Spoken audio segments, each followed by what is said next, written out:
Hey y'all, it's Anime Caveman, and today I'm going to be reading the 17th episode of Golden Kamuy. And I gotta say, while this episode didn't really have a lot of action, I like how at the very least it still carried itself through character development and the character interactions, because when you have one of Hijikata's men almost BS himself to the situation so that they can get Shirashi off scot-free, but then you have snitching going on, and then one of Tsurami's men, Koitsu, pretty much shows up, shoots one of Ichikata's men in the head, and then he almost manages to kill Swagmoto. I was like, shit! I was thinking, shit.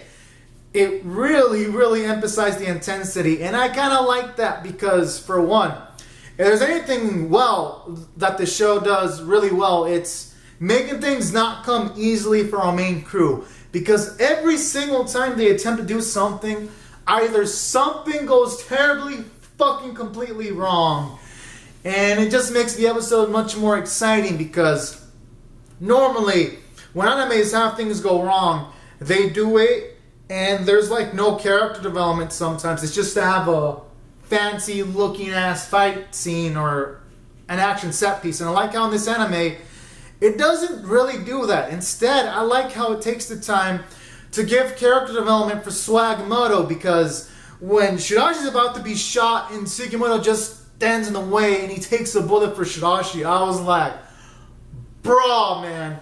Just to see the way these two came along in their relationship, from not liking each other to now Sugimoto actually taking bullets for Shirashi because he has faith in him. And then I like how it emphasizes Sugimoto's growth when he tells Shirashi that if I die, take Asiripa to the prison for me. I was like, damn, son. That just goes to show you that Sugimoto, at least at that point, you can hell tell now his main goal isn't to... I mean, he still has the main goal of helping out the wife of his friend, but pretty much at this point, his now 100% main goal is to help out Asiripa find out about her father, because Sugimoto was willing to die for that, because he still hasn't told anyone specifically like details about his friend's wife or anything like that. So that goes to show you how much, aside from the relationship between Shirashi and Sugimoto developing, his relationship with Asiripa has been developing too, and now he really cares enough to the point that he would fucking have his own life fucking dead for that. So that was a beautiful thing to see with Sugimoto's character development. Subtle changes in like that. And then aside from that, this episode has some cool action set pieces, like when Tsurami's dude went on the plane, and then you had everyone working together, from like Sugimoto blocking it with the bayonet, and then Shirashi like doing this fucking drop kick and dropping this dude on the fucking out of the plane. All those scenes were pretty fucking cool and intense. It was like, damn. Even though the animation was a bit limited, the anime made it intense with like the dramatic music and all that. So that was cool. And then I like how throughout the episode, at the very least, the art team was able to have some like battle damage, like with Sugimoto's arm and his chest.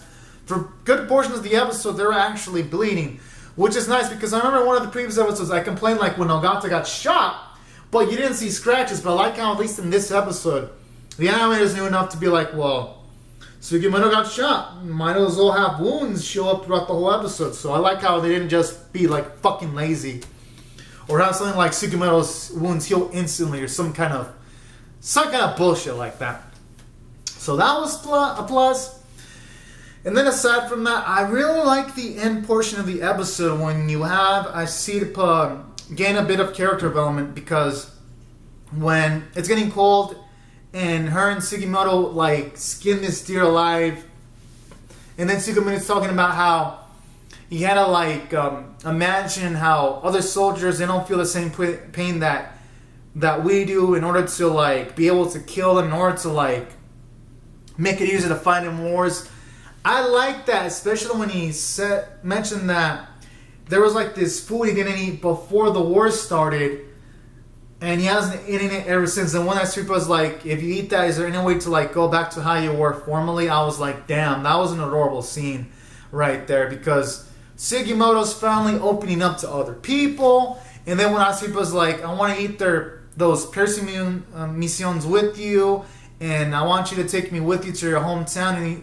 And then when he says that to Sugimoto, and you see them inside the deer, like having that like heart-to-heart moment with the talk, that was, in my opinion, the best scene in the entire episode. And that's why, overall, I'm going to give this episode an 8 out of 10. Despite some of the misgivings of the animation, everything is still stacking up, because you had a lot of character development. The story progressed because they were able to save Shirashi, so you made good plot progression, and the art was pretty decent because you even had a few background backdrops that looked pretty good.